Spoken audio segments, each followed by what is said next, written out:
Hey, it's Pastor Dan from Dexter Gospel Church with another Proverbs Practical. Thanks for watching today. Today's verse touches on a subject that can be nearly taboo in our culture. We're in Proverbs 23, verse 20, which says, "Be not among winebibbers, among riotous eaters of flesh." So it's another couplet in this verse, verse 20 here. It gives the first part of the statement, and it gives us the behavior to avoid. The next verse is then going to give us some reasoning behind that. So it tells us to be not among a couple of groups of people. When it says to be not among, it's not just talking about our associations. It's not just saying don't hang out with people like that. It's talking about our participation. Don't be doing what people like that are doing. Don't be counted among the number of people who do that. It's made clear by the next verse where it talks about the negative effects of those behaviors rather than the negative effects of hanging around people who have those behaviors. With that said, we do tend to group up with people who do the kind of things that we do, or we do the kind of things that the people we group up with do. And what is the behavior that we're supposed to be avoiding here? Well, first, the wine bibber. The wine bibber is the guzzler of wine. The idea is that of sucking at something. It's often translated drunkard.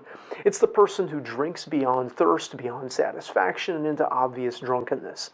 Well, this one's pretty obvious. It's foolish to be a drunkard. It's foolish to get drunk. A pattern of drunkenness is obviously wrong. The next one is the one that's maybe a little more challenging to interpret and apply. The riotous eater of flesh is the glutton.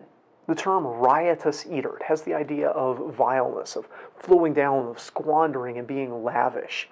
When put into the expression here of flesh, it has the idea of flesh to them. It speaks of indulgent eating, past nourishment, and for pleasure.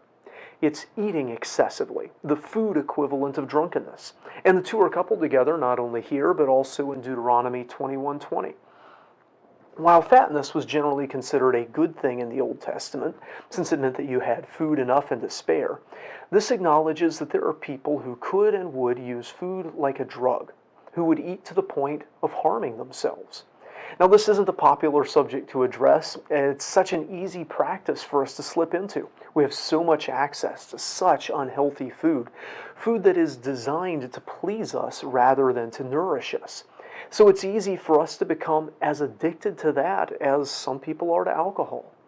It's really hard to sort out all the effects, but as I poked into the numbers a little while I was studying, it's possible that at this point, obesity is now killing more Americans than drug, alcohol, and tobacco causes combined.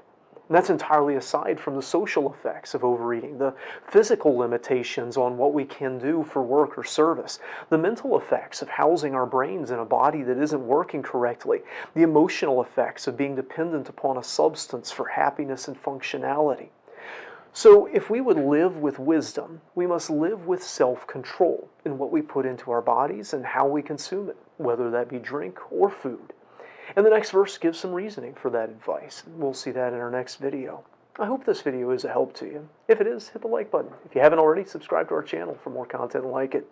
Until next time, I hope you stay well and take care of your body.